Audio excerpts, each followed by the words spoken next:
ఇప్పుడున్న రాజకీయాల్లో విరాట్ కోహ్లీ మన చంద్రబాబు నాయుడు గారు. అవతల వైపు బౌలర్లు మాడుతూ ఉంటారు, కానీ బ్యాట్స్మెన్ ఓన్లీ వన్, అది మన చంద్రబాబు నాయుడు గారు. రాయలసీమను రాయలసీమగా మార్చిన వ్యక్తి మన చంద్రబాబు నాయుడు గారు. ఎవరికి తెలియని సమయంలో బిందు సైద్యం పరిచయం చేసి ఏకంగా రాయలసీమలో రత్నాలు పండే విధంగా చేసిన వ్యక్తి మన సిబిఎన్.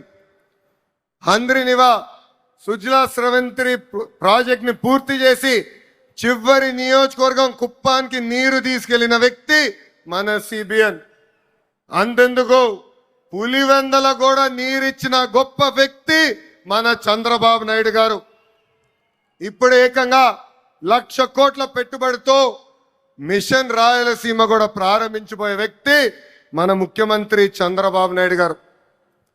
2019 నుంచి 24 వరకు గొడ్డలి పార్టీ అరాచక పాలన మనందరం చూసాం. వాళ్ళ చెల్లికి అన్యాయం చేయొద్దని అడిగిన బీసీ బిడ్డ అమర్నాథ్ గౌడ్ పైన పెట్రోల్ పోసి ఎలా తగలబెట్టారో మన కల్లారా చూసాం.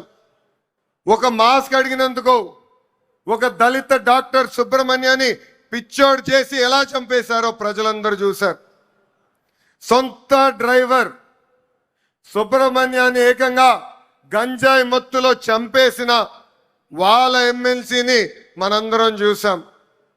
నంద్యాల నియోజకవర్గంలో ఒక మైనారిటీ కుటుంబాన్ని వేధిస్తున్నారు, ఈ వేధింపులు మేము తట్టుకోలేమని ఆత్మహత్య చేసుకునే పరిస్థితి మనందరం చూసాం. వైకాపా నాయకుల కూతురు కన్నా వాళ్ళ కూతురికి ఎక్కువ మార్కులు వస్తున్నాయని ఆ కుటుంబాన్ని వేధిస్తే ఆ వేధింపులు నేను చూడలేను, తట్టుకోలేనని ఆత్మహత్య చేసుకున్న మిస్బాని మనందరం చూస్తాం కూడా జరిగింది.